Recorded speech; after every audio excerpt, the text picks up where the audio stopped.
Hello, I want to thank everybody for coming out, listening, giving us a venue. I want to thank the Labor College. It's a really wonderful place. My name is Zollie Peter Goodman, formerly known as Petty Officer Goodman, United States Navy, V-1 Division, Air Department, USS John F. Kennedy, CV-67. Hooah.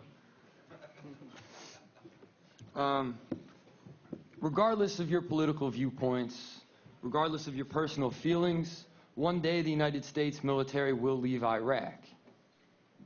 When we do, all we will have to show for it is thousands of dead Americans. In the meantime, the war ends every single day for our soldiers because someone is discharged from the United States military every single day. They're discharged with no assistance into the VA system. Some people are discharged without knowing that they qualify for veterans benefits like I was. And with that statement said, I'm going to move into my testimony. I'm going to briefly cover something that happened while I was on active duty, which, as many people know, and many people are told to join the military, that you will receive health care, your family will receive health care, your dependents will receive health care, and no one can take that health care away from you. September 2005, I was on a training operation deployed out of Jacksonville, Florida. We were underway. My wife was pregnant with my unborn child. While I was on that training operation, my wife began the horrible process of a miscarriage. Being home by herself, the first thing she did was call the TRICARE hotline. TRICARE is the healthcare service that's provided to us in the military. The lady on the hotline told her that she probably already had lost her child and that there was nothing they could do. She asked for an ambulance, and she was told that if she had $1,500, they were willing to send an ambulance. Not having $1,500 on the salary of an E4, she chose not to get the ambulance. And she called a friend of mine and waited for him to come pick her up at our apartment and drove her to base. There's a hospital on Naval Station Mayport. It's called the hospital at Naval Station Mayport. And she arrived there at 4 p.m. She went inside, and the nurse told her that they were closing at 4:30 and they couldn't help her. She insisted to see a doctor. The doctor told her that they could not help her, and she was turned away. And she once again waited in the parking lot while she was bleeding for my friend to take her to another hospital 23 miles away called the hospital at NAS Jacksonville. No ambulance was provided, nothing, no assistance, and we lost the child.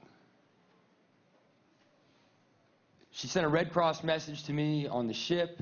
Upon receiving the Red Cross message, I requested to take leave.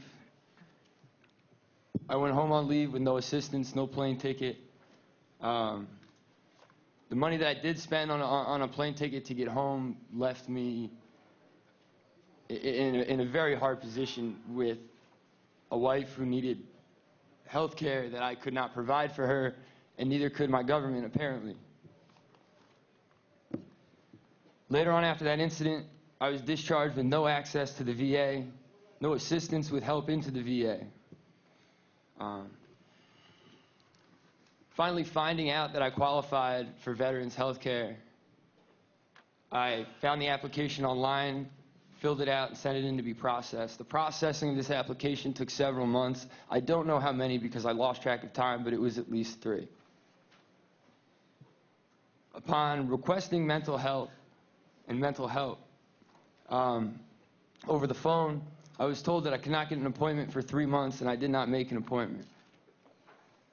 A few days later, I looked up the law, and the law says that the VA only has a 30-day maximum to provide an appointment for someone requesting an appointment.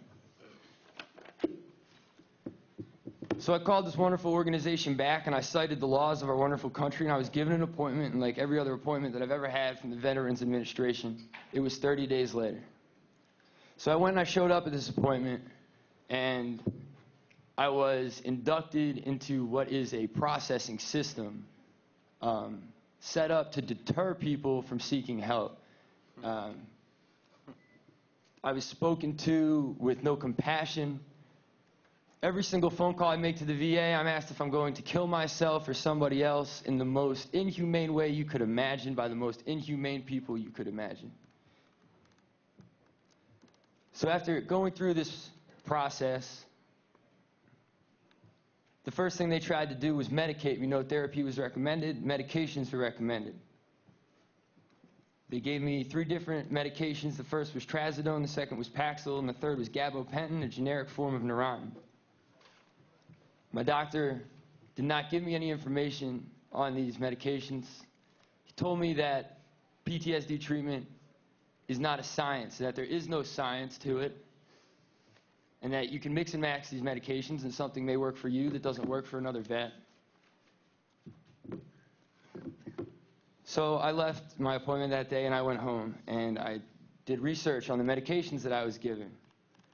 And I found out that the main side effect of all 3 medications is suicidal thoughts and suicidal tendencies. And that's disgusting. And that man should be disgusted with himself, and every doctor that does that should be disgusted with himself.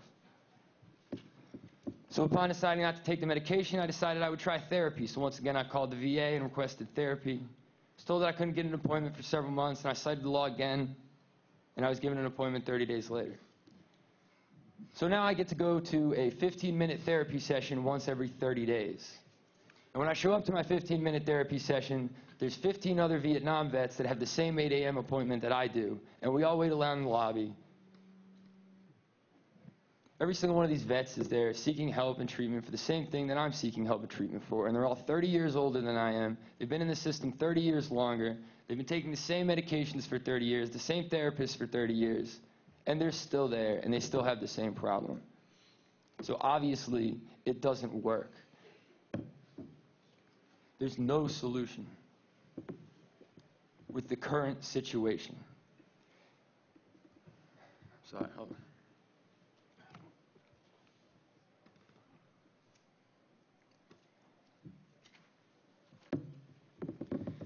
So when I'm not at the VA, and I'm around town, everywhere I go, I see homeless vets.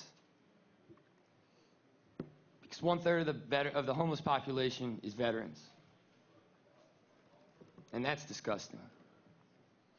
You won't find a more rigorous interview process in the entire world than what it takes to join the United States military.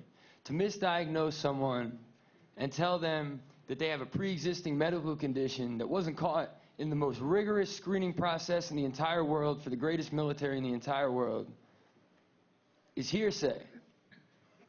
It's a lie. Everybody knows it's a lie.